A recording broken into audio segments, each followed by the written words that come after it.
Hello, and welcome to the People of the Internet podcast, the podcast where I just interview random people I know on the internet. Today, this is going to be the first episode because it's funny that way, and I'm here with my friend Nemo. Nemo, you want to introduce yourself a little bit? No.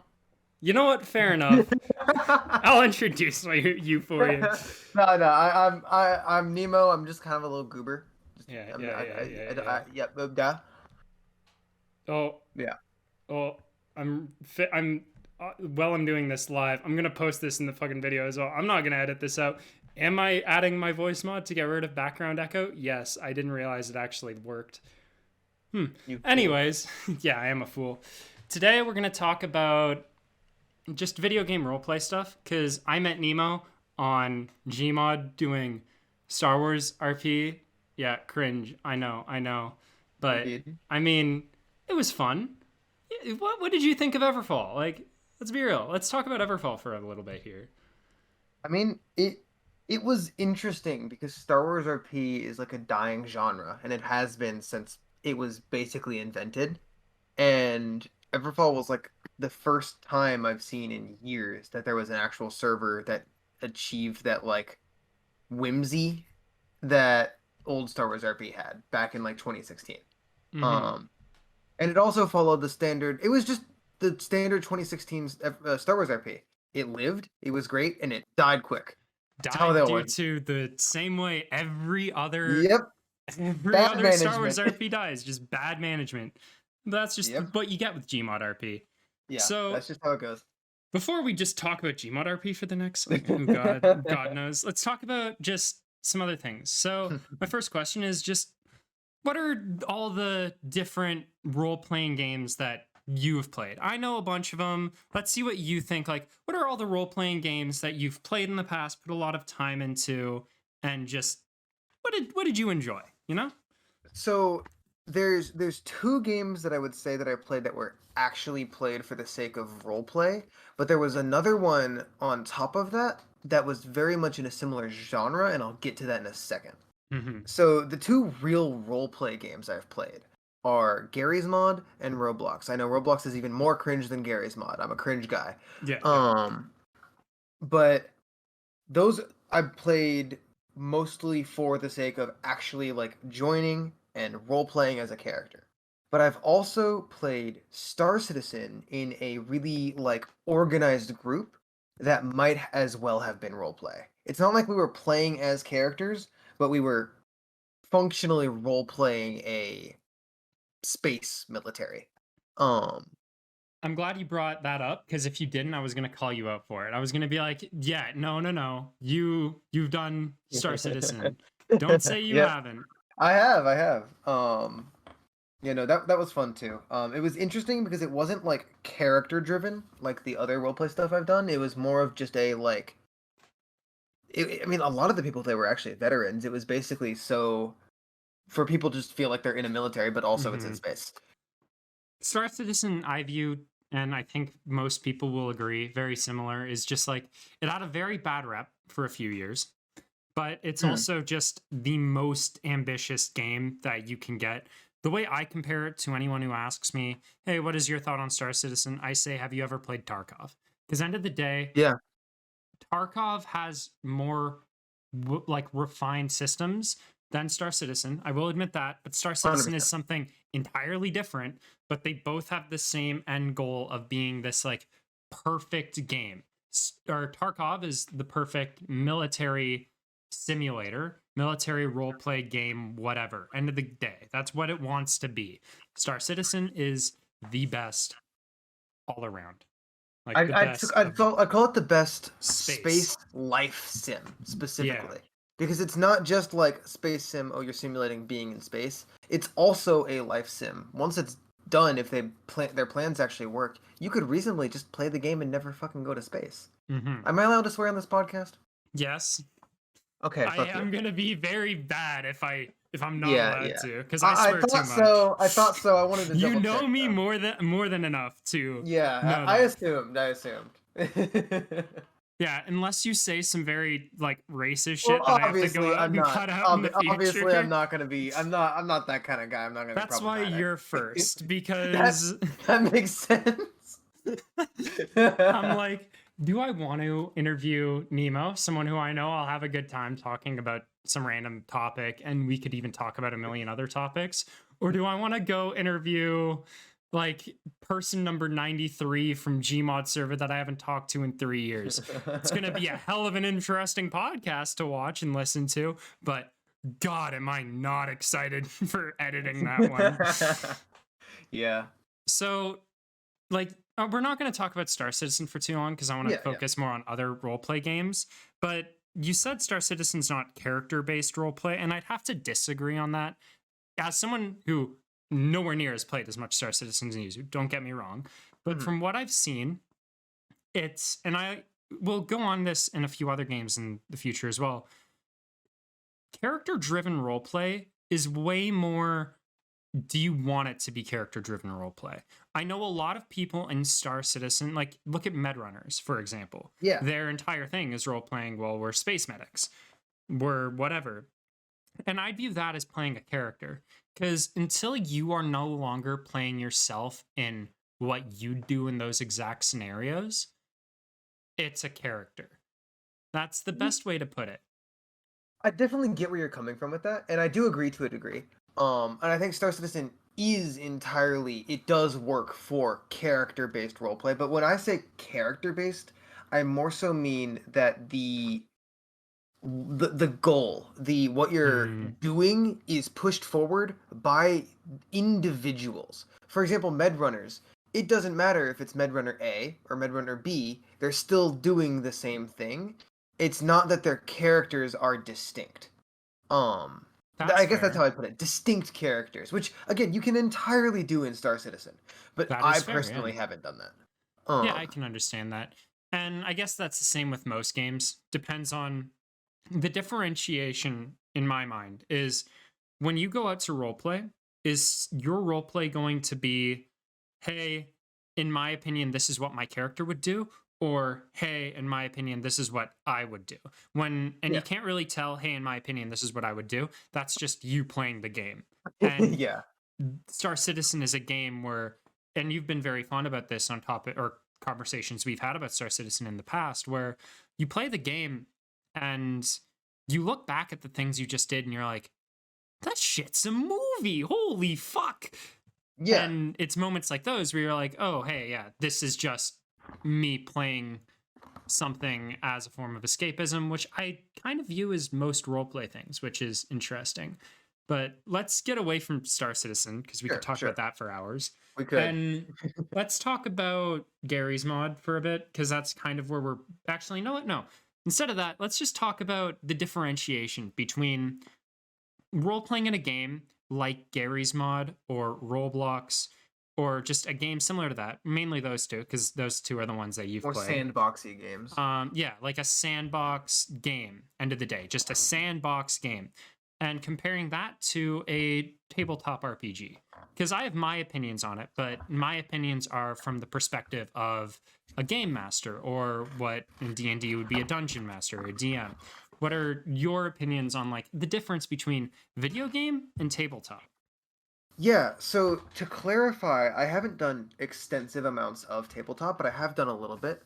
Um, I think the main difference is that video game roleplay, you have a significantly more powerful visual aid compared to tabletop, where you're using way more of your imagination.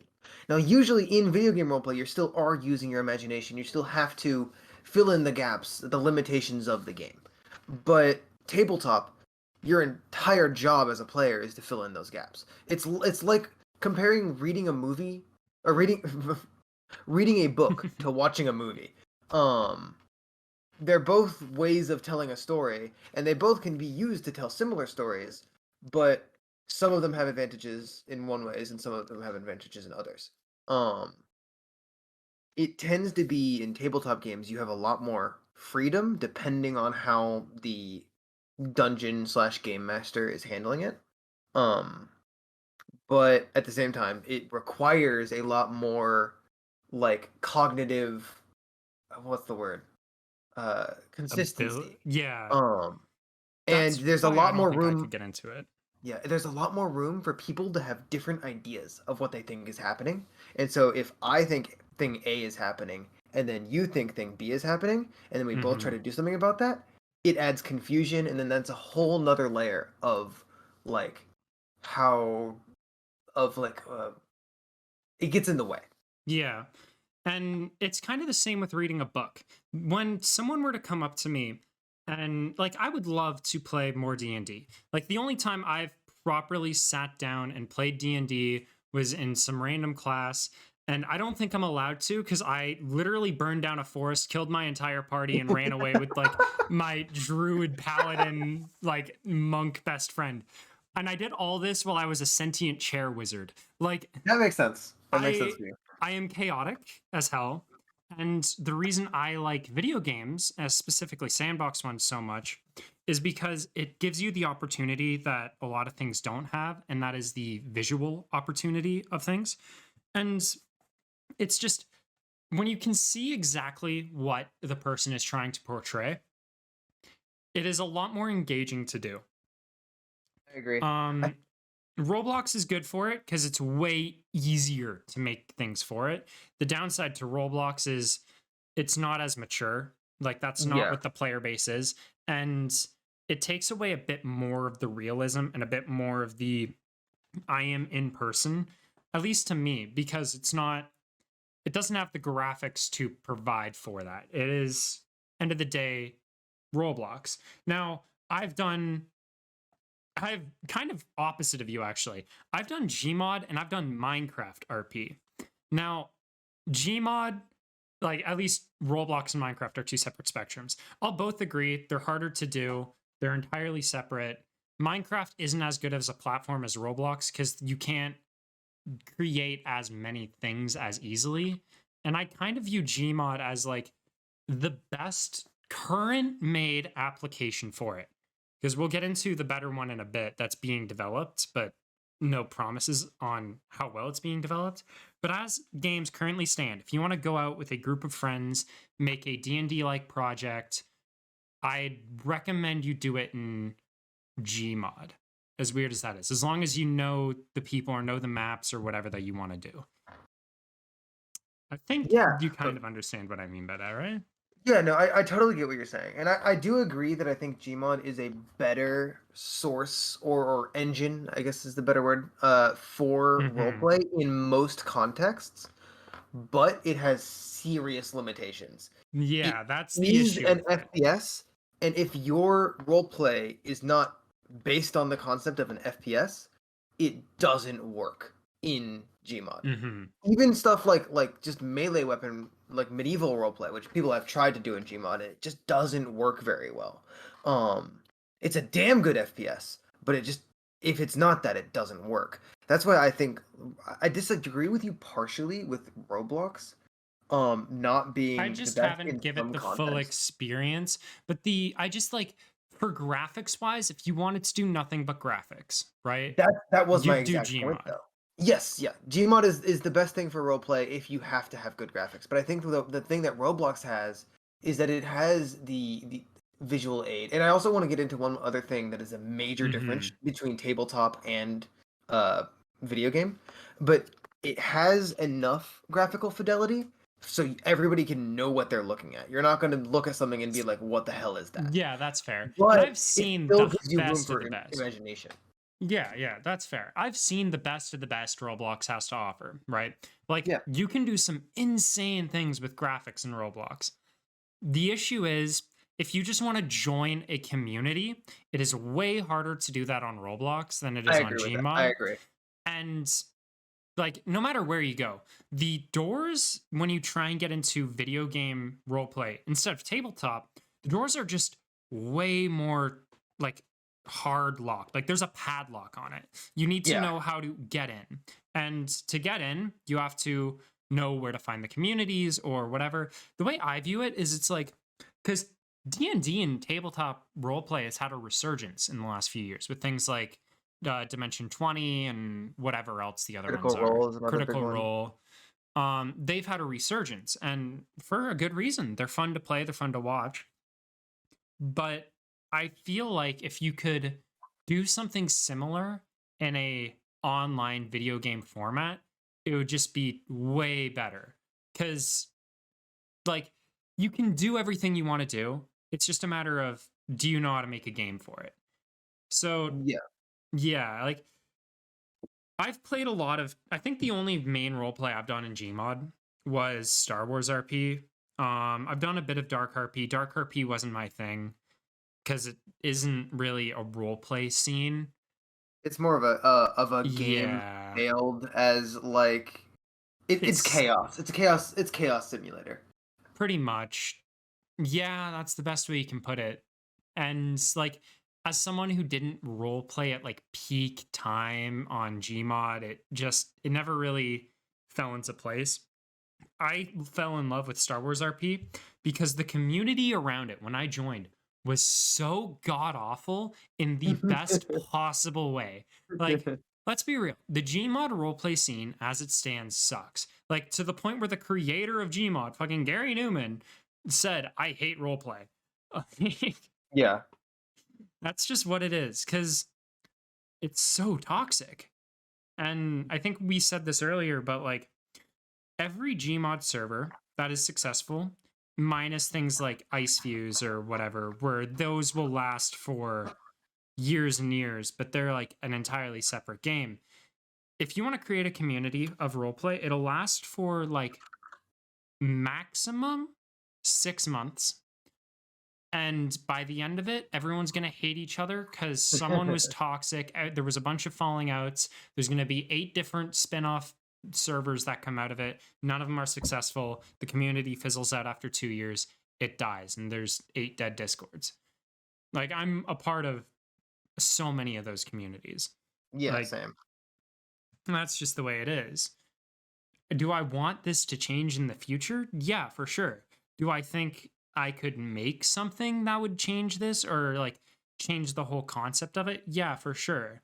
Like, I know a while back we were talking about this concept, and I'd still love to put this concept to fruition where it's basically a D&D group, but this D&D group takes instead of playing as a tabletop thing or playing through Discord where you're just talking, we go on to like Gmod, and you you have like your game master, and it's just, you could do the passive RP, you could do all that where you You're have just a basically server, hanging out whatever, in you just character. hang out in character. Or you could do like a proper D&D thing where you set up times and you just explore the world the DM made or the GM made for the time you have. And it doesn't have to be just Gary's mod. Since you're all trying to be a character, you could play things like Ark, Gary's mod, Roblox, Star Citizen, whatever it matters. Like, any game that is open world and has enough, like, even admin commands that your admin can go fly around and do it. Would it be hard to put this concept to fruit or like provide proof that Together, this concept basically. could be good, make it good? Yeah, for sure. But I think in the near future, in the next few years, it will be way easier. And that's going to actually transition us into the next topic I want to talk about Before we here. do that, real quick, I have one other Yeah. major All point that we right. didn't bring up yet, and I'll make this the last one, I promise. No, it's But fine. it's important that we didn't bring this up that I realized halfway through us talking about it. The Mm-hmm. biggest difference between tabletop roleplay and video game roleplay is the gameplay.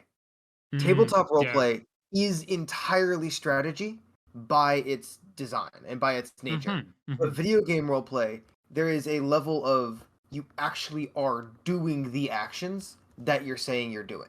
You're not just Yeah. saying, "Oh, I want to do this," or "Oh, I want to do that." Do I succeed? You you have to click heads. You have to shoot people. You have Yeah, to you fuck around do and find you out. have skill. Like, It's not a skill check where you're rolling a die on your character sheet.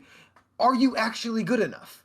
Have you actually practiced enough? And I think that's another mm-hmm. major Mm-hmm. part that's a difference. Now, as though I just wanted to mention that because I thought that No, that it's is important. fair. Like, that Yeah, is exactly why I am in love with the concept of with me, role I know. playing on a, yeah, with you, mwah. But with role playing as a game, right? Like, it's just, you can do the things you want to do way easier and way more fun. But Yeah. as I said, let's talk a bit about the successor to Gmod, because that's been something that's been big in the Gmod community, like roleplay scene for a minute now. I And think it was like just 2019, 18, where it was like mm-hmm, first mm-hmm. announced. It's been a hot minute. And some people know about it. Like it's not a secret project. Like it is a big, big project. They're just not like hard advertising it yet. Yeah. And they also don't show off the roleplay side of things because, as I said, Gary Newman joined, or well, he joined a dark RP server. It was super toxic. He left and said, "I hate this and I don't like Announced roleplay." all roleplay. Yeah, but let's talk about SND Box or Sandbox. This game, I saw a bunch of stuff on it recently, like way more in depth from someone who has access to the test kit. It is literally just a slightly modified Source 2 engine, and it looks exactly like the map editor and stuff looks like things you can do in Roblox. It's way more higher fidelity, and it is still like not being fully done. Yeah, it looks like best of both worlds, basically. Mm-hmm. It looks like it is the best of just what you can get. Even the map editor looks so much better. Like I've thought about trying to learn Hammer, but God, is that No, awful. I have a friend who tried and it didn't go well. Yeah, Hammer sucks. Yeah. Within an hour, I learned how to make an entire map in fucking what was it? I think it was Unreal 4 back in the day. But like, you can't do the same shit in Hammer. Yeah, no, Hammer, it's wild. You might as well just be building maps on a graphing calculator. It is like actually horrendous. And that's also a reason why I don't think many people are playing roleplay things, because you have to rely on so like all the same shit that everyone else has made, especially with things like Hammer and the Source 1 engine. Yeah, and that brings me into my concern about Sandbox or a Sandbox. I'm just gonna call it Sandbox. Is that like it has so much that it can be used for, but the problem is that the more advanced you make your system, the harder it is to use that system. And so if they can walk that tightrope of being super easily accessible and easy to develop for, and more than just the map, because the map is not the only thing that matters. Their map maker looks phenomenal and looks super easy. But like if you can't easily make custom physics, custom this, custom that, custom how the world works around you, then you're going to have the same problem that Gmod has with roleplay, which is just limited what you can do. Now you see, this is where I think I know a bit more about you than you, because like I keep up with it occasionally whenever it shows up in my recommended or whatever. SND Box, and I should probably spell it out for people who don't know, because it's not SN. It's S fucking N sign box. Like that's how you do it. But what it is, box. Yeah, what the development side is, and this is why I think it'll be perfect. The world building that it has. The thing about Gmod is it is Gary's mod. It is a mod. End of the day, it is a Half-Life mod. Or what I think it was Half-Life that it was made out of originally, right? Half-Life 2? Half-Life 2, yes. Yeah. So the issue with that is Half-Life 2 is an FPS. It is a first-person game. There are limitations that you cannot have because of that. Is it still an amazing concept? Like, still an amazing thing? Yeah, like, look at the Steam charts for Gary's mod, and that just proves it. Like, it's a good game, end of the day. And people keep pushing the limits of what is possible in Gary's mod. And even you've shown me some of this stuff where like there's mods that add a infinite world by looping the map and like custom gravity, whatever. The difference between that and S&D Box is it is built in. Like when you want to make something in Sandbox, it's not a first person limited thing. They're not making a mod. No, they're just making the Source 2 engine more viable to code in. That is to make games in. And then providing like a million different games that are all open source that you can custom edit yourself. Like everything that the Source 2 engine can do, you can do in Sandbox. That's what it is, which is so crazy as a concept of just a game. And I'm interested in seeing how it'll work in the end, because I hope to God that there is the Gmod side of things. I know that there's a dark RP scene being made, and if there's dark RP, every RP is built off of dark RP and then modified over the years. So when S&D box or sandbox comes out in like 2 years, let's say if it comes out in 2 years, Sure. Yeah. and they're going to support it for probably decades to come. They still support Gmod and update that regularly. Yeah. Like Yeah. for the years and years to come of that game, if it gets off the ground a fraction of what Gary's mod did, and the roleplay community takes a hold of it, it is going to be crazy, because the map editor is so easy to work in. So if you want to spend, if you give like a day, okay, every second Saturday, we're going to get together as a group and role play us going through this area. You can just make a map in a week, like super easy from the ground up, learning how to do it just by finding an asset on the store and dragging it into your map. It's crazy how easy it is to make a map and how interactive it is. So that's where I find it's going to be really interesting to do. And I know that Face Punch is in the talks with Valve to make it so, because they want to make it monetized for everyone. They were in the talks of even making it available to post the content in the games that are made in Sandbox just to the Steam store that you can just buy. And Valve is pretty open with whatever Face Punch wants to do with it, because Face Punch is known for this, right? Yeah. Yeah. I think the thing is that like I completely agree in terms of like the engine, that Sandbox is going to just be in literally every way better than something like Gmod. But my concern, and I'm kind of playing devil's advocate here, I do agree with you, Yeah, and I no, do that think is it'll work fair. out. And I do really hope it does. But I am cautiously optimistic, because the problem is that they have to convince their, how old is Gmod now? Like almost two However old. decades? Like I don't actually think it'll almost two be decades? too bad to My convince the concern, player scene. it's not that the players wouldn't go if they could do the same things, but the problem is that Gmod is so ancient and it's been worked on for so long by the Mm-hmm. community that There's there's no so much stuff backlog. there. Yeah, exactly. There's such a big backlog in Gmod that you can just like kind of go on Gmod and be like, oh well, I want to do this new thing, but I'll have to like mix and match, because I'm not. Let's say me personally, I can't. I'm not good at making content from scratch, but I can kind of like mix and match some stuff and tweak a little thing here, tweak a little thing there, and work things together. Let's say you want to make something that's never been made before in Gmod, you can do that with relative ease because of Mm-hmm. the insane variety and backlog of just shit that people have posted to the workshop. That backlog will not exist for Sandbox off rip, and so that is the barrier That to is the entry. area. That is the end. Yeah, I understand where you're coming from there, but here's my thing. I think Sandbox is going to be way bigger than that. It's not going to take long for that backlog to be built. Hopefully, here's my just dream for Sandbox. And I don't know how easy it's going to be, but I want to see how easy you can import things from other games and maps Yes, into because they've been Sandbox. talking a lot about that, Because, especially. And like, if they get good at that, then that problem's it's solved, done. because the backlog is the entirety of video game history.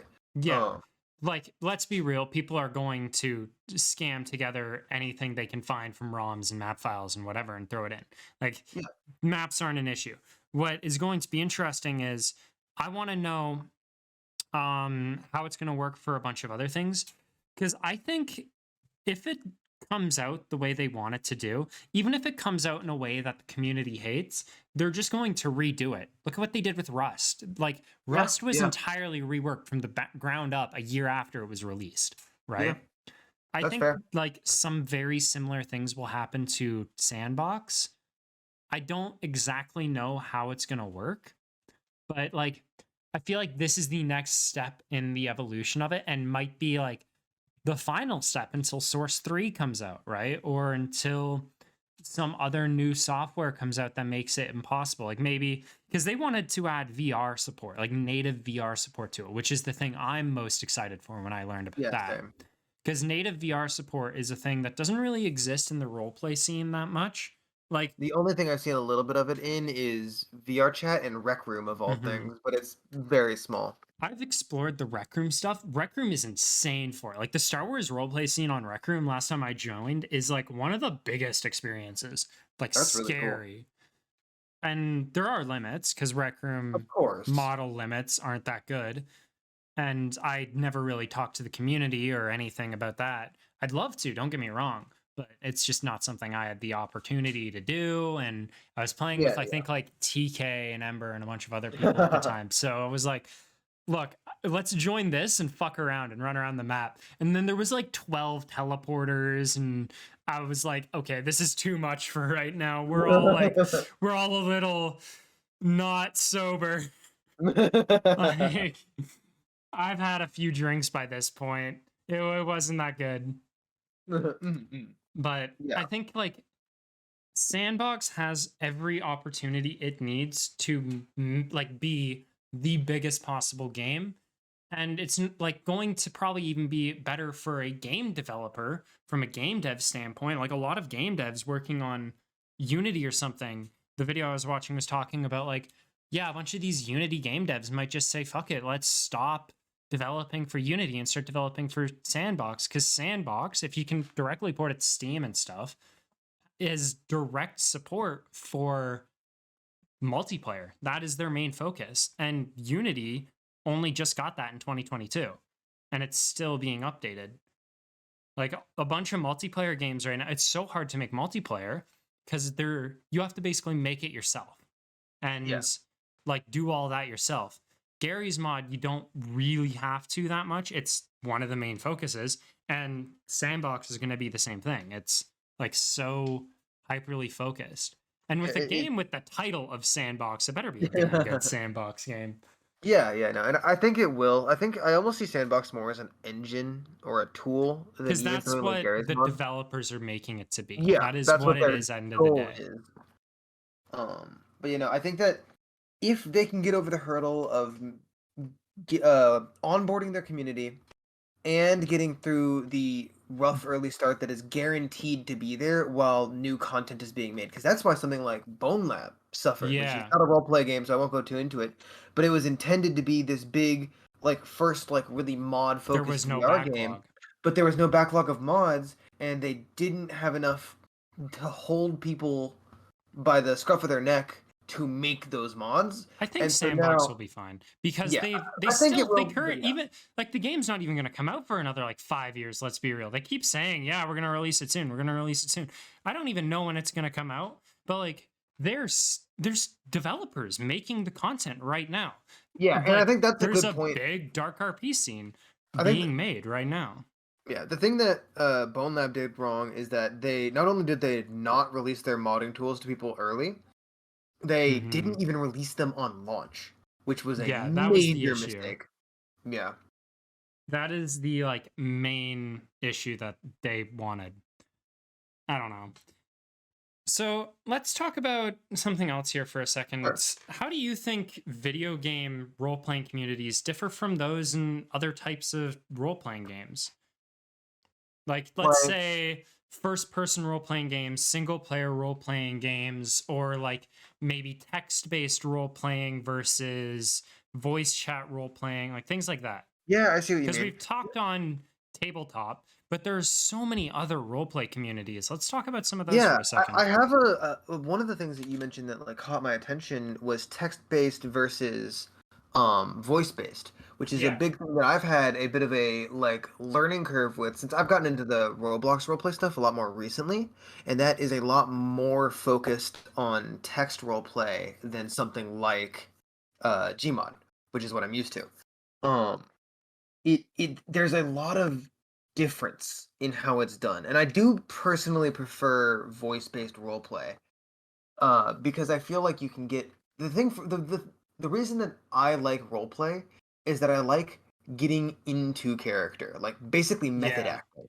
Um, Voices allow you to do that. It's harder to do it with text. yes, exactly. And then there's also the extra barrier to entry of text of you can't just like say, "Hey, you, stop there," because then if you're like chasing somebody, You can't just You say have that while to you're tasting. stop You have to and stop. You have to sit there. You're gonna like boop boop bop beep boop boop boop on your keyboard, and then your words come out. And it's definitely a limitation of the engine of Mhm. Gmod and or not Gmod, Roblox, which Well, technically could it's have been even in overcome. Gmod. I've seen the Yeah, yeah, text-based Gmod stuff, and even in Everfall when we used to play that, there was or before it shut down, right? Like a yeah, year ago now. It yeah, yeah. It's was over a year old. it was I know a bunch of the people who went and did text-based and watching it like it doesn't seem it's slower paced. It has to be Yes, slower yes. paced. And like a lot it doesn't work for a lot of action things where you want to have these big speeches and all that stuff because it's just end of the day if you're reading something you're going to read it the way you want to read it. You don't have the vocal range that a voice does. Yeah, there's a lot less implication there, so you kind of have to put your own implication in. It's Mhm. interesting because the pace of conversation changes. Now, something that I find super interesting is the Roblox community that I use or that I play. The people who are like the playing as like the NPCs basically, they exclusively use text, but a lot of people will still use voice to communicate to those people who are just using text. It's a different like mesh. Yeah, it's super weird because like half of the conversation is out loud and then the other half of the conversation is in text. So the person will say something out loud and then wait for the response in text and then read the response in text and then respond out loud. It's jarring to get used to, but once you're used to it, it becomes natural. And I think Well, that's I think good. it was easier for you to do as well because that's a big thing in Gmod as well. Because there's a lot of Yeah, people in yeah. Gmod, especially No angst. girls, where they will just be muted, like they'll be mute Yeah, and because I don't blame of them the one bit. community. Yeah, that is a community issue, and Gmod staff tends to not do a nearly good enough job of handling that issue. Like, Like, I it's not understand hard. why you want to hide your voice on the internet. Like, Yeah, let's be real, especially if you're a girl. There are yeah, times and places where I wish it wasn't like that, but end of the day, you kind of have to do it unless you're willing to fight like the stereotypical issues. misogyny on the internet Yeah, because people especially will be so especially on Twitter nowadays like we're going to cancel you for saying this or blah blah blah blah blah but like if people knew what was going on some of those role play scenes like I feel like Twitter would have to shut down like Yeah, I think it tends to be the older communities because the internet, as time goes on, is getting a lot more mhm. like I don't know. You could argue anywhere from accepting to politically correct. I don't really No, care what it what is term it's you a use. lot more people Yeah. are getting accountable for their actions. Yeah, yeah, I guess that's a good way of putting it. It's not freedom of speech. It's or no, it is freedom of speech, but it's not freedom of responsibility. Yeah, exactly. I think that's a good way to put it. And I agree with that. But like places like Gary's Mod it's such an ancient community that it's still from that kind of Wild West era where you could get away with Yeah. anything. And it's not going to change because that's just the Yeah, way that's that the way the community It's is, Gary's and it mod will is stay built. that way. Like you join it, you are expected to be like that. And Yeah, if you're not, then too you're bad. cringe. You're Yeah, going to be bullied, you're going to be kicked out. Like and I don't think it's that's a weird. good thing, but that is No, what it is. no. Like I'm not trying to defend Gary's mod here. Oh I'm yeah, trying to I just say know. like it's bad. Like Yeah, it's real bad. It's yeah, fun. Don't get me wrong. Like you can make some amazing content on Gmod. There's a reason why like there's so much different Gmod content on YouTube and there's a reason why like some of the things that I kind of want to make and am inspired by to make are all planning on using Gmod because it's just a game that doesn't have something that can do the same things that it can do. Like Gary's mod is just so amazing but the community just sucks. That's yeah, just the end all be all of it, sadly. yeah. I think the thing is, it's just a way to summarize it is when Roblox children have a better moderation system than you done fucked up. Yeah, yeah, that's fair. um, It's very very strange. I guess yeah, before we leave this topic, we should also sure, sure. mention MMOs and like Yeah, that. yeah. I know probably you haven't spent the most time on it. I I've have not. spent way too much time on MMOs, but like I play MMOs as a game, not as anything else, and I always Yeah, did solo. But I've seen the depths of SWOTOR the depths of and KOTOR hell. like all of it just by being around the people who are playing it and streaming it. And it is just, it's all text based, right? Because that's what an MMO is. Yeah. I can understand why people want to play and role play and something like that because there's so much content. But I feel like, especially watching how people do it in SWOTOR, there's too much of a stretch at a certain point, right? Because like, if you want to play the game, you use the best armor no matter how it looks. If you want to role play, use what looks the best and not how it looks, which is difficult to kind of do. And I guess with that, we should also talk a bit about single player role playing games. Let's talk a bit about single player role playing games for a minute here. Yeah, sure. Because there's a lot of I think we both are going to agree here, but RPGs don't mean like a game where you role play. It's not an RPG does not mean a game where you role play. And I don't know why, but when I said RPG there for a second, I just thought of like roguelikes, and that is definitely not a game you can role play. I mean, you could. Be funny as hell to role play on it if you had like a true dungeon crawler. There was one dungeon. There was one roguelike where I kind of imagine role playing on like Binding of Isaac. Yeah. Like, good luck, man. Role play. Oh no. The Bite of 87. Yeah. No, but like, you know, I think it's interesting stuff like especially something like Cyberpunk, which came out recently. I think Cyberpunk did a lot of things. On launch, and I think even now, like, it was so good and had so much opportunity. And even as a role-playing game, if you weren't to follow this story, the world is built in a way that feels so good to just walk around. But the limit with single-player role-play experiences like that, in my opinion, is you can't really play a character, you know? I think it depends. Some games give you the ability to like have a little bit of wiggle room with your character.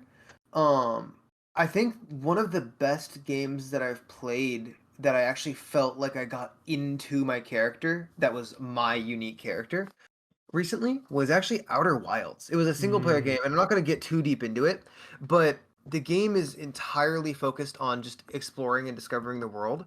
Yeah, no, I have had Outer Wilds on my list for a while. Yeah, and I haven't really heard much about it, but like my matter more on it is not that. It's more the matter of when you play a single player game and you try, because when we play a multiplayer role playing game, if you want to get really serious into it, you have to make a character. Like, even look at 5M or like GTA RP. If you want to get into the biggest role play community, you have to apply to join.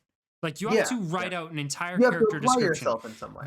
You have to be a character. You can be yourself, and you're expected to be yourself, but you can't just say, you have to explain everything about it, and then as you play, as you play, you learn, well, these are the backgrounds that affect my character, and suddenly your character becomes less and less like you and more like this new character. And in a single player game, I view it way harder to do that, because let's take Skyrim, for example, or even GTA, or not GTA, Cyberpunk again. Yeah. When you're playing through the game, there is a storyline and there's side quests. You can't really work your way through it while avoiding all of that and carving your own journey. The only game that I've seen like this and have played a bit of, and you played this with me, and I don't know how much you're going to agree, but it was Outward, and I found that game to be incredibly like complicated, and I think you'll agree with me there. But the opportunities for late game, I feel like, are way more immersive, because it doesn't force you to really do a quest line, and you don't know, there's no markers above someone's head saying, here's the quest here or whatever. even if there's an in-lore explanation for how that works, there's not really a compass that points you in the direct direction you need to go. It's way more like when you start the game, it just tells you, hey, go collect, I think, 150 gold or a town favor. And so you have to talk to all the NPCs yourself and figure out who you want to help, or you have to go out in the wild, hunt a bunch of animals, go mining, whatever, die 80 times and sell all your resources till you're rich.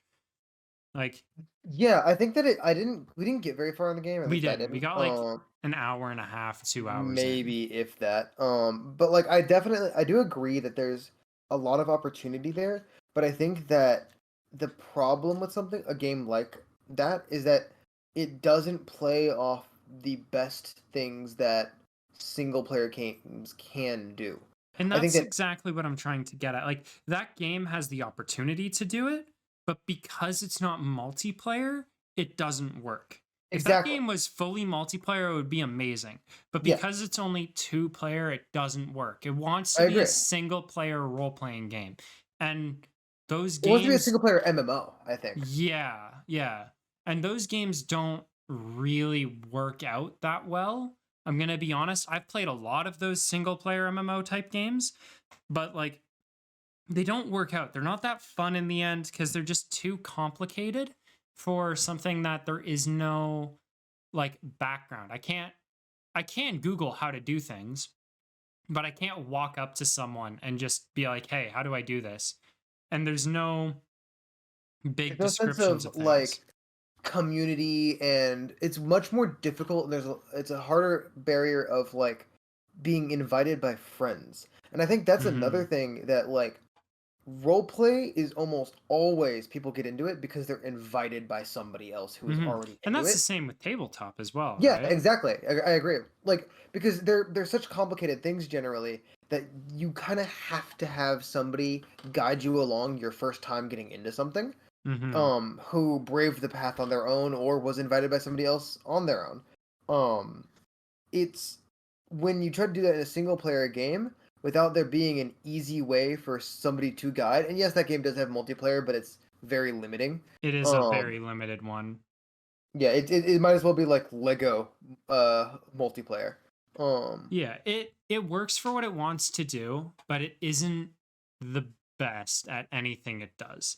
I'm going to yeah, be honest. I it's don't definitely get me interesting wrong. though. Yeah, for the time we played, I enjoyed it, but Yeah, I enjoyed it because of what it could be, not really the gameplay per se. I enjoyed it because of how much freedom it felt like I had in a game with its own set of rules. It felt yeah, like I was kind of walking into this world. I'm going to be honest, it felt like a fucking isekai. Let's be real. a Because little it bit. felt like I was walking in as a character because there was like no character development. So you have to basically play as yourself. There was no like character design. Actually, we'll talk about that next. But like you couldn't really play as your own unique character as much as you just play as, hey, I'm myself. I am going to walk through this game and do everything that I want to do that I find interesting. This character looks interesting. Let's talk to them instead of this one. So it felt like an isekai. And the wonder and amazement of isekais is it's like, what is there to do in this world? Like, what Yeah. can I do here? Yeah, Right? yeah. It's the curiosity that like it's kind of like I think part of it in the concept of isekais is like bringing back that Hmm. childhood wonder of like what are the limitations of the world when you're trying to figure out what the world around you is, and I that kind guess of what that's the comes best back. example of what a single player role playing experience is. It's just that type of isekai. Like Yeah, exactly what you're saying there. yeah. I agree. I agree. Because like especially if the character in the game is remotely similar to how you would act personally, it still lets you get into character, but you're not getting into character of a character that you made. You're getting into character of a character that the game creators made. Hmm. Which it's interesting. I think another one that I found that I had a similar experience with that is Red Dead 2. I Mm. got a lot into character. Not that I necessarily would make a character like Arthur Morgan, but like it is an easy character to get into. Mm-hmm. I can understand that. Yeah, that makes sense. That makes a lot of sense. Like, I don't know. Single player role playing experiences, I feel like just don't have the same development. The way And I put it is that they're just different. In the same yeah, way that like single player experiences and if you want to get into the multiplayer. role play we're talking about, you have to first do multiplayer because we're talking about a very specific type of role play. Let's be real here. End of the day, anyone could go and like there's going to be people who disagree with us on it's harder to role play in single player, but it's our specific type of role play that we're talking about here. It's not like it's the role play where everyone that you talk to has their own background, their own story, like cuz everyone isn't an NPC. Yeah, and that kind of goes It's back to what I going was to saying be a different while. no matter what you do. Yeah, that's kind of what I was saying going back a while ago to character-driven roleplay. When you do something like Star Wars RP or like the Roblox RP that I've been doing, every person you talked to is a developed character, and every person you interact with has is a actual dude, an actual Mhm. person. Um, so it's not like you can predict them. I think another interesting way, like a comparison, is like fighting games. If you fight an Mm. AI in fighting games, you can get good at figuring out that AI's weakness because it will always have that weakness until the game gets updated. But when you're fighting a person, that person will learn like that you're gonna try to Mhm. exploit that weakness, and they will avoid letting you exploit that weakness. And I think that's kind of the difference. In single player games, you have to be a directly willing participant and willfully not let yourself abuse the AI. But in multiplayer games, there's no AI to abuse. There are people, and they won't let themselves be abused. I think the first time you ever play through a single player game is the best time you're going to have with it because the I second agree. time you play through it, if you're trying to play as a character, you're not going to be able to do it Yeah, I because agree. end of the day it's just hey, I know how to do this. I've been here a million times. Like if I wanted to go back and play Fallout 4 and role play as like I don't know, CT9981 Craig, like I'm just not going to be able to do it. I Yeah, know who the Minutemen are. I know how to get to the railroad before you do anything. I know where I need to skip. I know I don't want to talk to this guy for 3 hours. Like it's all of that. yeah, And I yeah. No, think I agree. that's where MMOs actually work out because like an MMO is just constantly updating compared to a single player game like that. An MMO is basically just like the peak form you can get for single player role play, in my opinion. If you want, like, there's two different forms of role play in an MMO.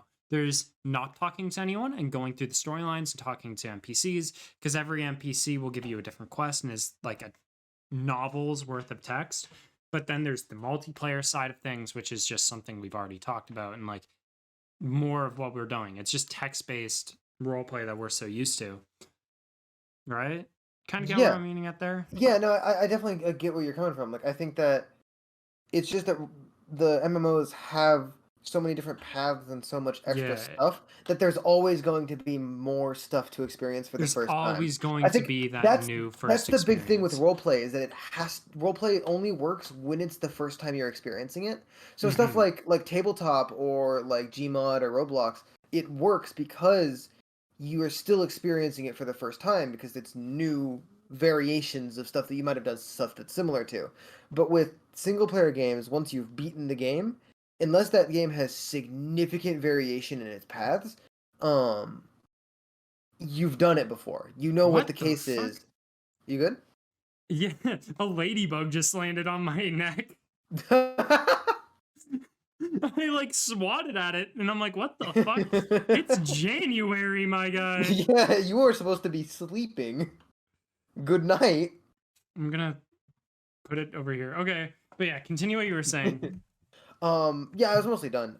Basically just roleplay has to be a first time experience. It can't be something that you've done before. Otherwise, you're not role playing. You're just going through the motions. Yeah. And that's why MMOs work for what it is. And I've already stated this, but it's just new.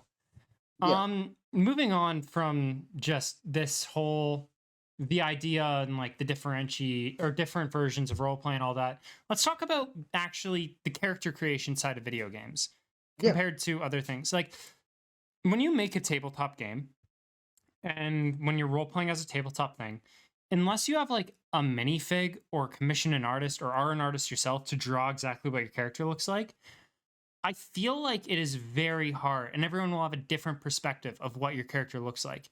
Even when you were to read a book that you pick up for the first time, everyone will have a different perspective of what your character looks like. Because you can say, my character has black hair, dresses in black, has a black trench coat, dual wield swords, and is Japanese. I just described Kirito. I don't know. Yeah. But like, with that concept, without a picture of it, I can imagine like 80 different characters. Yeah, I think They all are vaguely the same, yeah. but until you have the exact thing you can see, it is different. And I feel like video games do this differently because you can custom sculpt your character in the game, or in the case of Gary's mod, it worked so well where you didn't even need to do that. You can just, you're a clone for Yeah, Gary's I was mod of gonna Star say it's an Wars, right? interesting perspective in Gmod because there is no character customization because you all cut like it's important to the story that you all look the same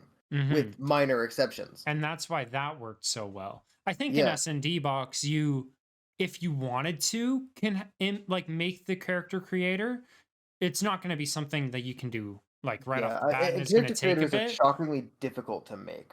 But at the same time, there was the same fucking thing in Gmod already. There's a character creator in Gmod. It's just not intuitive. Yeah, but it's Like, let's not be real. very Pack yeah. 3 is not intuitive, right? Yes, and it's more than not intuitive. It is extremely limited in a lot of ways. Sandbox Um, will be able, you'll be able to develop, because they want to be able to make it so you can just develop any type of game in Sandbox. They want to make yeah, a literal engine. So you'll have a character creator eventually, and I think yeah, that'll I'm be sure. great for roleplay. I But agree. like just the whole concept of being a character and see what your character is, and even in Star Wars RP, in the things we were doing, your character's updated based on what you're doing. Even at the lowest level, where going through the ranks, you gain like, I don't know, well, I don't remember all the exact terms, like a comma. Yeah, What are the comma and the things pauldron on are the big ones. pauldron, whatever? And then there's like a few other things you can put on, like binoculars and all that. Or maybe you have like your communities, if you want a good community, has to have a custom modeler. So you pay for a custom model that's going to be like $40. And like your character can be developed, right? It's not Yeah. something you're going to have because it's important to the story that everyone looks the same, but it is still able to be unique enough that anyone can do anything, Yeah, right? and this is kind of where I think we have a bit of a different perspective because Hmm. so I've done the Roblox stuff, and obviously Roblox is very visually Roblox limited. has Um, visual limitations, but but even it then has a has pretty it has a big lot of custom scene. options for character customization, Yeah, look but at the avatar nothing. store. Jeez. Yeah, but nothing that is detailed is the That thing. is Like, fair. the only thing that you can get any amount of detail in is the hair, and that's kinda what I think is interesting about it. Because like, I think that you have the perspective and correct me if I'm I wrong, don't know you how have the long you've perspective. spent in the character or in the avatar shop. I'm gonna be real with I you. no, I know there's a lot, but in the stuff that I've specifically interacted with, the only things you can customize are your hair, your face, like the texture on your face, Hmm.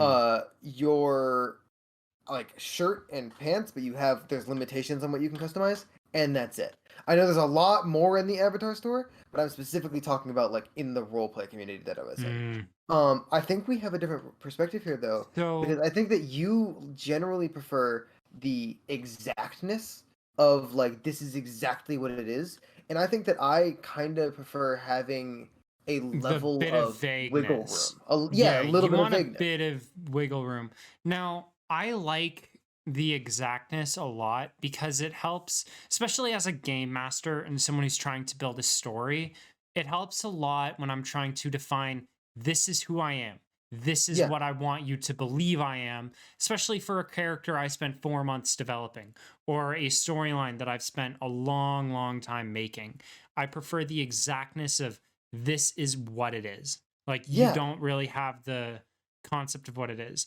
I, And on Roblox side of things, I get what you mean, whether it's your shirt, your pants, your face, and your hair. My concept of it is not really that. Because what ends up happening, and from what I've seen in my years on Roblox, because I've played Roblox for forever, not yeah. the roleplay side of things, but the way people do Roblox now and the way they've always done it is because it's a child audience and parents aren't going to give their child $80 to go spend on internet cosmetics for some clout, right? Hmm. So it's harder to do that when in Gary's mod, you can get all that for free because that's just the thing Yeah. Yeah. Gary's mod is. On Roblox, there's incredibly detailed things that you can get and make your character in the accessories, and it is for every part of your body. For whether you want custom legs, arms, dynamic height, like a hyper realistic face, a giant popcat head, whatever. Or maybe you want like a full chest plate of armor. Like you can do all of that using Roblox and using accessories and like messing around with it. But it is not intuitive in any way. And so Yeah. what people normally do is they'll cut out a lot of that stuff. And then in the games you join, they will give you a custom model. They'll cut out as much as they can, give you a custom model so everyone looks vaguely the same, have slightly very, very cheap, unique things. That's where like hair and faces and like t-shirts and pants come in because those like the highest I've seen that isn't just a full scam that people made as a joke is like maybe 20, 50 Robux minus the hair. The hair can get really expensive. Same with some of the really fancy faces, but we're not talking Yeah, I about think those. the faces are like a whole like collector's thing, and the hair is because they're actually like custom modeling shit, which is has more Yeah. value, I think. And it no, even that hair for custom models in Robux, like the most expensive custom model that you're reasonably buying is 200 Robux. That's the way the Yeah, community has defined it. Most yeah, things are basically. like 50 to 100. Yeah, exactly. And it's not expensive. No, it's like a You could dollar. basically make whatever you want within reason for just the basic bare minimum $5 purchase Yeah, of like a Robux. So I think the thing is though, the reason that you have that perspective, that you prefer that exactness, is that you have the ability to be an exact person. that is I fair. am bad at that. When I'm making a character, I have a very hard time envisioning what I want that character to be before I start playing the character. This is So that's something kind that of I why I kind of like wanted that to wiggle do. room. I like being Yeah, able to grow into the kind of blank mesh that my character is at the start and then have it all be super defined by the end, but because how to put it, because I yeah. have that wiggle room, it's not like I'm retconning things or I'm changing things. There was just no details there, and now there are details there, at least in like the canon. Yeah, this is something that I kind of have actually done and want to do a lot more in the near future. And I think I've mentioned this on Twitter a few times and I've had it, I might have mentioned it to you before, but I think I did actually. I really want to get into like fully making my own custom world. Like I'm making my own story and even Yeah. beyond that, like making things for other people and making all that. Because my experience as a game master is making things that are really, really exact and having this big backstory and are very interesting and engaging characters, but also at the same time able to be molded into whatever they want. It's to the point where I am going to make a application using Java FX that's going to be like very basic, but it's just going to be basically a textbook randomizer for different adjectives, for personality traits, like a name generator, and some other like few specific things where I can then take that and either give it to a person who wants to play that who can't think of a name and some like very basic personality traits. And I had this idea while I was playing Zomboid, actually, funny enough. Um, because it's hard. Zomboid does this to you where you have to pick out good and bad traits if you want a good character on Zomboid. Yeah. So, and that's a thing that inspired me to make this because when you play a character, normally when you're thinking about designing the character, if you You're don't thinking have a about the big good stuff. backstory of it, you want to make God, you want to make Saitama, you want to make fucking I am Mr. Good Guy with no flaws. But that doesn't make for a fun character to play. It makes for a Yeah. fun character to design and to escape reality with. But if you want to sit down there, play a character, and have any emotional stake in them, they need to have their character flaws. This is the Yeah. same in anime. This is the same in games. This is the same It's everywhere. same in everything, yeah. Yeah. So when I say that I want to do this, it's because it's a thing of passion and I find it just fun to do. But like, and this goes hand in hand not only with like character creation, but like the same way you look. And like, because when you have a scar, it can be this entire backstory of how did you get this scar. Like, Yeah. I'm gonna be honest, I love making the big backstories and stuff, but I hate playing characters that have the big backstories because I want to play a character that's going to be changing as I make it. I'll make the bare minimum for my character if I'm going to actually play as this character, and I'm going to let the experiences that I live with shape the way the character goes forward.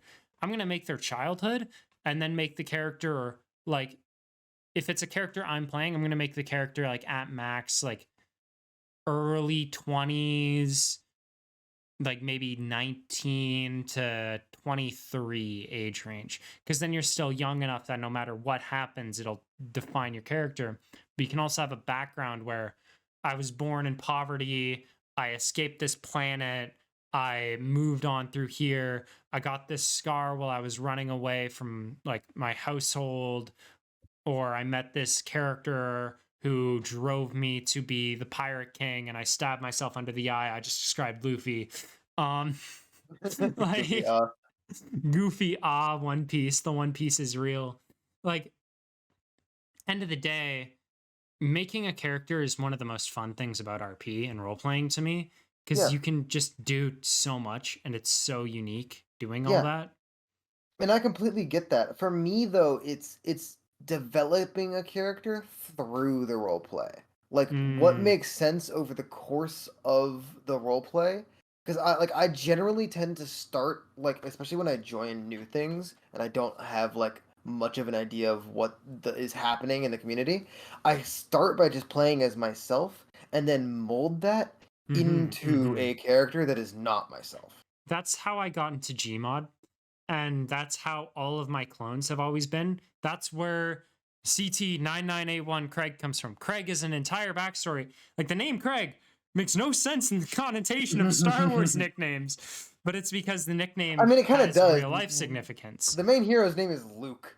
Like that's just a Yeah, generic but guy's clone name. nicknames is what I Okay, mean. okay, that's fair. Like a clone nickname named Clegg. Cody.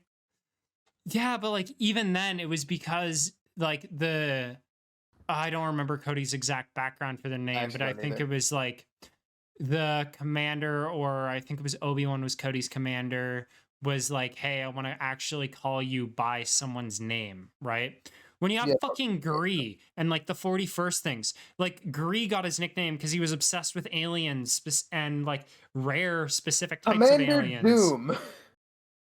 Fucking Cooker, who got his nickname because he was such a good sniper that he would snipe the like fuel cells in droids and burn them alive, cooking them. Like, Yeah.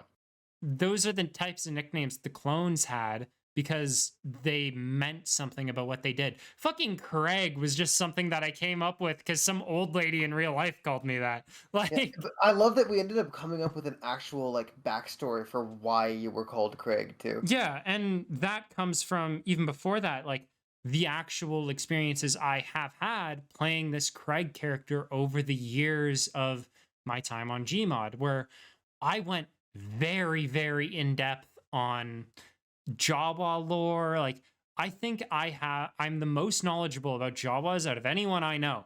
I literally have a script on my computer. I made it fucking live. I finished this script where I went through the entire Legends page for Jawa lore, rewrote the entire thing, and I'm going to make a video that is coming soon about fucking all about Jawa lore and everything you would ever need to know about a fucking Jawa. And I committed war crimes to them and was sent to like rehab, and I needed to be given a normal name so people didn't know what I did, and like it was very classified and shit. Like, that was the background for Craig and the nickname Craig, because Craig is a normal sounding name. like that's the interesting thing with that. Like when you play a character on multiplayer, you start off as a blank sheet and eventually you get your character, right? Yeah. That is what makes it so fun. There are times, and I've learned that over the years. Like I started playing when I was like 15, 16, and I didn't start off as a good game master. I didn't start off as a good character builder. I was No just one doing it does. for fun on semi-serious servers, whatever. But nowadays I actually like kind of know what I'm doing. Everfall taught me a lot about like different characters and stuff because it was my first like comeback to Gary's mod, like role playing and that scene, like as a very serious, hey, let's actually try and role play. And it was mainly all thanks to like the community around it and the way Waves was treating it. Because whenever Waves was my commander, it was always so fun, like trying to play as a, hey, we're gonna be serious military people, and you're getting yelled at by an ex-marine who knows how to be a serious military person. Like Yeah. it's just a fun dynamic, right? Yeah, it is. It is. It's fun. I think the thing with that kind of like it's more military style roleplay is I find it really fun when there's somebody who knows how to be both a hard ass but also a goofball. Like And that was Loki was all of also that a 41st. lot. Yeah, that was all of 41st, but like Loki was also very good at that because he was in downtime when it was just me and him. He would do the dumbest He shit. would do the anime. He would come up to me with a Sith like avatar, and then just go, "Hello, are you Nemo?" And then he'd like make me go kill people. Like actually. Yeah, fuck. Then there was me and you, where fucking we just Oh yeah. randomly joined the same day. We get The same trained. moment. The same The moment we same joined. moment we get like basic training from cadet to clone trooper together. We get the same fucking. Then we join the same time the next day. Get into the 41st at the The same same tryout. time. Same tryout. And just like Yeah. every time I was on, you were on, and it was like, what the fuck is going on? And then eventually, like, we just kept seeing each other, and I was like, oh, hey, Nemo. Oh, hey, Craig. And that Yeah. just continued to the point where, like, it was just weird. Times when I wasn't game master before I was game master, we just run into each other in the middle of nowhere, not even knowing the other person was online. Yeah. Or like the best time in my mind was when I got Geonosis? game master. Oh, Oh yeah. Geonosis is Okay. fucked. But when I Yeah. got game master, and I would literally join the server, like press tab, see, oh hey, Nemo's online. Let's go up to Nemo, see what's going on. And then I'd spectate you for a minute, like kind of laughing to myself, be like, this would be very funny. And then I'd like run out from behind a tree and be like, oh hey Nemo. And then like you'd say, oh hey Craig, surrounded by like who was it? It was like Snap, TK, and Yeah. Yeah. whoever else was with you. And they'd all look at you like, what? And then Huh? I'd just walk around a separate tree and no clip away. Like It's wonderful. It's so good. it was so goofy. It was so Indeed. dumb. It And really like was. experiences like that, I find you can't really do unless you have that full sandbox role play. Like this is what you're doing, you know? Yeah. Yeah. No, I wish you agree. could. I wish I- you could. Don't get me yeah. wrong. But and that's why I think so many people are so hyped for S&D box and all of that. So we can But- revive all those Mm-hmm, things. mm-hmm. Let's see. Let's talk about this. How do video game like role playing experiences like Roblox, Gmod, whatever, compared to more traditional role playing games in terms of player choice and agency? I think we've talked about this a little bit. Like, Yeah. let's make this the actual topic. Like, how do Yeah, yeah. they compare I in think that- choice? It depends on the specifics. I think like I was not expecting this when I joined like the Roblox roleplay that I did, Mhm. which I kind of originally joined as a joke to see how bad it was and was like, yep, that was pretty bad, but surprisingly good, and then I found a different community that was like actually good. But like Mhm. with Gary's mod, you'd imagine they take it pretty damn seriously. If But you there's joined the right very- server. Yeah, if you join the right, of course implying you joined a good server. there's very little freedom there. Other than like what you like at most there'll be freedom in like how you handle an individual engagement That's fair. or freedom in like at the very end of a PD or an event, do you kill the bad guy or do you let him get away or like do you capture him or you kill him or stuff like that. But I rarely have seen event chains that last longer than maybe 3 events. And like if once you're on event 4, event 1 does not matter anymore. Yeah, Um, I'll say this right now. yeah, go That ahead. is because of the game masters. And Yes, I'm going to yes. say this as someone who has been on game master teams, led them, been trial, gone through every rank, been like fucking supervisor of main event planners, whatever. Game masters on Gmod have creative visions, but their personalities don't mesh. And they I agree. never have, and they never will. So Yeah, and there's a limitation to what one person can do when it's a matter of 40 people making a game, exactly. right? Like so that's kind of what I was getting into. It's not a matter of technological limitation that Gmod is like that, but Roblox, the Roblox roleplay community that I've gotten into, Mm-hmm. they treat it like more like a D&D campaign. They call them like the lore, and they reset them every 3 months to a year. Um, Mm-hmm. but they the entire time, like if in most Gmod communities by event 4, event 1 doesn't matter. In the Roblox community, by event 60, event 1 still matters. It is entirely consistent and Mm-hmm. entirely like choice driven. Like literally yesterday in some like events, I had 3 major choices that were personally my choice that literally would have changed the entire fate of everybody's thing for the rest of this lore.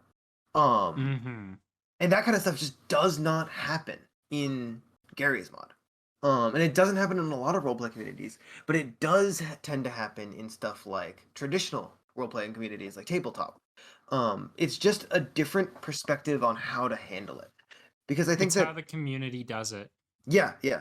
I think that Gary's mod tends to not really take the lore too serious. They more so focus on the gameplay. The Uh, combat and the in feel of and what's going on. And with the gameplay, I include like the leadership gameplay, like both being led and mm-hmm. doing the leading as part of the And I gameplay. think that comes with the fact that it is a FPS, end of the day. Yes, agreed, agreed.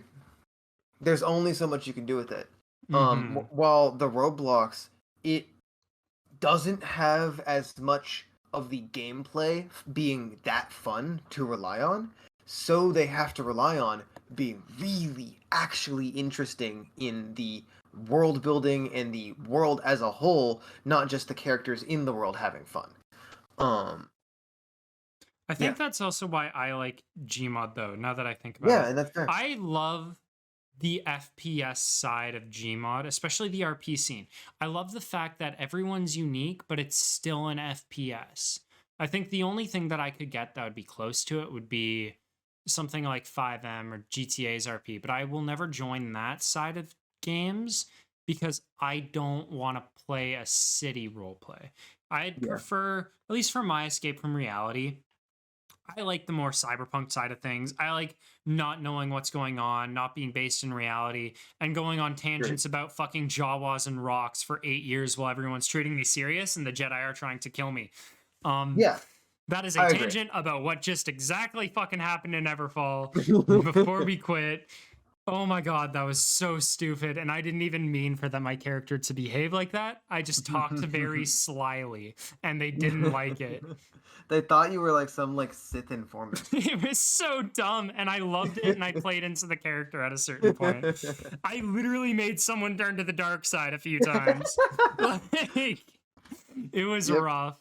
But I Yeah. just, playing as a first person perspective in things like that is way more fun because it is way more engaging. And this is actually, I'm going to kind of view into our final segment here using this because this is an hour and 20 minutes. And I'm Yeah, yeah. thinking maybe an hour and a half, hour 45 right now because this is something interesting. If we want to talk about this later, we Yeah, yeah. can. It because is there's getting pretty still late for so me. many. Yeah, same here. But there's Yeah. so many topics about this, and I'd love to talk to you more about it. But Yeah, yeah, of course. let's talk about right now. And as I'm talking about first person stuff, let's talk about like the future, but in a side of internet that hasn't happened yet. Let's talk about VR and AR. Like the advancements that have made in are being made in VR and AR and things that are coming out like Sandbox. What do you think the role play is going to be like in those? I've So, seen don't get me wrong, I've seen VR chat and I've seen what that is. I will never mhm. do it because Yeah, me like neither. VR chat is weird and also like a weird out of body experience for me, which is weird because I don't get that in any other VR game. But that's a different topic. But what are your thoughts exactly on the concept of VR and AR for role play? So I think the number one obstacle before we have widespread VR roleplay, which I don't know if there will be AR roleplay realistically. That is fair. But I I do think if think there is, it's going to be based off of a VR role play, you know? yes. I agree. But with VR roleplay, I think that the limiting factor, because clearly VR is massive. There's plenty of people who have it. It's not exuberantly expensive to get into anymore, and there's plenty of games that would, in theory, be at least some amount of roleplay friendly, like VR chat. But the reason it hasn't happened is because VR is so immersive, so ridiculously immersive, that Hmm. when you want to actually play as characters, instead of ever having to roll the die to like see, oh, did I succeed? It needs to be actually everything that you could want to do is doable. And I think we are damn close to that. I think something Mm. like Bone Lab is extremely close. If Bone Lab was multiplayer, then it would have been a success. And then there would be massive roleplay communities. Because it's not a matter of like, oh, I'll throw this over there. And then, oh, will you catch it? Oh, the physics bugged. Let me go grab it on the floor. That's the big thing that's a problem. So, like for a VR chat, for example, let's say we're role playing in a context, and I want to Hmm. throw a ball to you. If I try to do that in VR chat, that ball has a solid chance of going any which direction other than the one I threw it in. And even if it does go in the right direction, there's Yeah. a solid chance it just does not let you grab it. Yeah. And that makes it where you have to then pause the role play. You have to go bend down and pick it up, and then we're back in it. The But only with way there's ways you can get around it by like role playing. Why did you like you suck? Like we're never doing that again. I think the better example is if you were to try and put something on a table or like yeah, yeah, hand that's something yeah. directly passing it over. You just can't do that. Yeah, yeah, It's a difference eh, between throwing it and like handing something to someone. yeah. And I well, the reason I use throwing as an example is because the chance of success is ridiculously lower than the Yeah, chance of success in real life. Because, like, that's so fair. like That is with placing fair. on a table, you've got like a near 100% chance of succeeding in that. Throwing a Passing ball, or I bring up handing something over because you have a yeah, 0% chance of getting that right in VR chat. I'm going to exactly, be exactly. directly So honest with you. that's a You great try and example. grab something, you're not doing it unless it like has the Yeah, doesn't have gravity, yeah, like right? actually, that is a great example. That I think is a great example because in real life, that is something that is a 99% chance success rate, and in VR chat is a 1% chance success rate. Less than Um, that. Holy shit. yeah, like actually, but so there needs to be a VR game that is physics run and Mhm. multiplayer, which is ridiculously difficult to do, and I know that. So I'm not like saying that oh devs need to just get on it. So it's It's an actual literally technological sandbox. limitation. Like Yeah, I mean basic if it works well, then yes. yeah. Um, It's but not going like to work well. This is why I gave Sandbox a 5-year estimate. If it came out next year, it's going to take like probably another a year, 2 years on top of that to get it to a point where everyone's it's going to love good. playing it. And then another year or 2 years before the role play is just exactly what you want. And the Yeah. VR is able to work hand in hand. Now, I get where you're coming from, but that's actually not my biggest flaw with VR and role play specifically. For me, it's the way character models behave when you're in VR. Because when you're in VR and it's only one person, it is very streamlined on like you feel like you're there. But when it's everyone in VR, right? Because everyone wants to have that same experience. Hmm.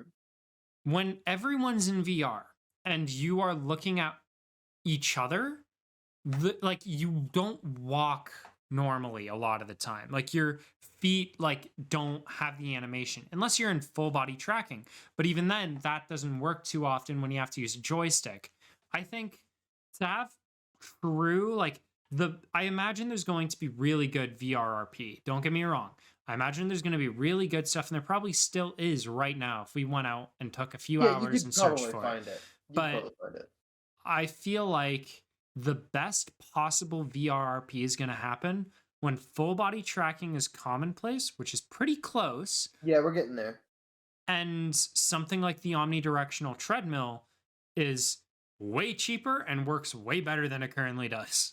I think that I'm looking at like my stuff was more You're than like looking at bare gameplay, minimum. bare Yeah, minimum. bare minimum for like you could because like I totally get where you're coming from. And I agree with you before it is. I think that'll be the difference when VR itself becomes a whole nother beast. Yeah, I guess I'm more so when looking at that like 'cause happens, I VR is like the new modern form of technology, yeah, which because is like only a few years away, which is oh yeah, scary. yeah, it is. But like my point was more like because like I can suspension of disbelief stuff like wonky walking animations and stuff like that. I can get over that. I can pass that by in my head really easy.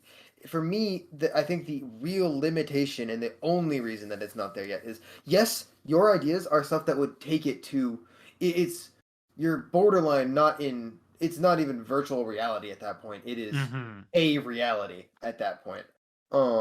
You're completely tricking your senses at that point, Because not yeah, just I guess I'm kind of like this is what I think the future is going to be, and even beyond that, that's like I feel like there's two sections of this, and I've been saying this for years, but there's like the Ready Player One VR, which I think we're going to yeah. get to within 10 years. Yeah, I Like think I think full at Ready least on Player some One in 10 level. years. Not Yeah. even that. You can do a I mean, full it Ready Player technically One exists setup now. right now. You But can what I mean you is like have haptic suits, you have the omnidirectional treadmill, you have everything. I feel like though, beyond that, mm, that's gonna happen commonplace 10 to 20 years. It may be faster, maybe slower, depending on how many new innovations come out each year. But yeah. beyond that, in like 30 years, I feel like this is going to be a different conversation. It's going to be what does the microchip in your brain allow you to do? Like, how is Sword Art Online working? Yeah. I don't know. I disagree with that. I think that we're going to hit a lot of barriers when it comes to that kind of technology. Mm. I think we'll hit it. We'll get there. But I think that's more on a 50 to 100-year time scale than a 30-year time scale. I only Um, gave it that time scale because we're growing at such an exponential rate in but the technology rate right that we're now. growing is slowing. The only thing that is like really insanely accelerating is AI, which if certain advancements in AI hit, then that could lead to other advancements in other fields. I feel like But it's also a matter of, it's not even a matter of that. It's what's being portrayed in the news right now, you know? Like I AI is disagree. currently the hot trend. VR was when the Quest 2 came out. And I'm only saying this cuz I'm currently like still seeing when something comes out even at CES this year. If you were to look at some of the things that came out in Yeah, CES, yeah. like there is 80 different consumer price haptic suits and like we are so close to Ready Player One. Like it's almost a thing. There's gloves now that give you stimulation that like give you the sense of touch, and you can't like grab the ball because the electricity stops your muscles from moving it and Yeah. like stuff like that. We're so close to that being just commonplace that I don't think it's too far off to say like, hey, this is what it's going to be. And I am excited for it because of the future of roleplay. I think the way it's going to work, and hopefully I'm right on this, is it's going to be SND Box is going to be the new Gary's mod for roleplay. And I want to know if you'll agree with me on this. It's going to be that. And then Oh, you it's cut going to out. go from there to maybe like the next thing after that is just the VR. And then after that, it's then going to just, well, be wherever VR takes it. Yeah, I Because think I think yeah, people I really agree. want the VR side of things. To 'Cause if VR was commonplace for role play, because people role play as a escape from reality. Let's be real. End of the day, that's all it is. yeah, And there's always going to be people who play this or play that or do the top down. And I think the takeaway from this conversation we've had today is like, end of the day, it's all commonplace. No matter what you do, there's always going to be someone who's playing D&D. Like there's a story about a guy who's had his game running for like his entire life. Or there's always going to be an ice fuse on Gary's mod. There's always going to be like the nude thing coming out. But like I feel like the future is currently looking very good for technology. And as long as someone still wants to escape reality, I think roleplay is going to get bigger and bigger. End of the day. I agree. And people will always Hmm. want to escape reality. Yeah, because as soon as you get a taste for roleplay, a lot of other games just aren't as fun. You know, like a lot of Yeah, as soon as you get a taste for role play where every character is playing their own thing and has their own story and background behind it, which is all honestly part of the reason why I want to make this podcast and interview so many people because everyone has their own story. yeah, And having your own story and talking about it is interesting. And when everyone has their own story, that's their escape from reality and their own flaws and benefits, it starts developing like this separate world. And we didn't talk on or touch much on this today, but like there will be a point where's the difference between your character and you yeah, yeah. No, and all that stuff. And I feel like people struggle with that now, but we can save that for another day because this is getting a yeah. bit late. Indeed, indeed. But I think the takeaway from today that is really interesting, and jump in if you want to say something, is just roleplay as it currently stands is, at least for us and our side of the internet, it's really fun when you make your character, you can talk and be your character and just do everything that you could reasonably do in real life if you had the budget for it, but like just in a game and you can be your character in a game, you know? Yeah, like yes, I agree. I think like that is what is fun about roleplay is putting a character that is especially inspired by you in fictional contexts. Like I Mhm. generally don't like playing characters that are wildly different than my like real life morals. I don't have anything problem with people who do that, which that could be an interesting topic for another time. But Mhm. like roleplay for me is a way to live in a fictional world with a fictional version of me and exist there. Um and sometimes that world sucks and sometimes that world is sick. But it's always fun.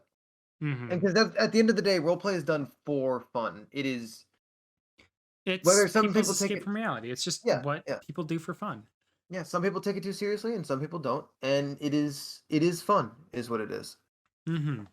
And that I think is do you have like I think that's a good place to kind of wind down our conversation because this is getting late. Yeah, Like we should definitely talk more about this because there's so many indeed, other things I'd love to talk to you about, like where AI will come in, especially very like interesting. now thinking about it today. It's like, well, what about AI in the concept of like a single player game, right? Or like there's a million other things we could talk about of just different conversation pieces, but those Yeah, are all yeah. things Roleplay we and not roleplay. yeah, we'll talk about those some other point. There will be a Nemo um sequel. yeah, Nemo 2 part, we're Nemo Part finding Two. Nemo. I was waiting for it. I thought we'd get away with it this time. I thought we'd get away with it, but we didn't. That's gonna be either like, Oh, oh damn. you know what, that's gonna be the name of this episode, Finding Nemo. Nemo 2 Finding could just Nemo. be We Lost Nemo. uh, the hunt for Nemo. Anyways, do you have any closing remarks you'd like to say? I'm grateful for I will never subtitle that. Good. I will never subtitle this. This is a podcast. What do I mean? I would be shocked if you did subtitle all of this. Could you imagine? That would be That funny. would be painful. That'd be painful. All right. Well, Yes. on that note, I feel like we've had a good conversation today. It's like 3 a.m. now. 4 a.m. for me. Yeah, fuck. But I'm excited to talk to you again about some of the other things. Maybe we'll have a different conversation next time. Or who knows? Maybe I'll interview TK next and you can drop by as a guest appearance if you want. Yeah. Sounds But like it'll be good. yeah, that's going to be it for this episode of the podcast. This is People on the Internet, the podcast where I just interview random people online. And yeah, I don't really have any closing remarks. This is the first episode. Get the fuck out of our house. Get the fuck out of here. Get out of here. Go watch something else. Go watch my stream. Go on my GitHub. What do you have on GitHub? Don't worry about it. I'm a coder. Go. Nothing there is public, and it also isn't even my name. All right. This is Hell's Maximum, whatever you want to call it. I stream on this YouTube channel occasionally. I upload videos here sometimes. Go watch those if you want more of me. For more podcasts, they're going to come out soon. I don't know. Bye. Bye-bye. Say bye, Nemo.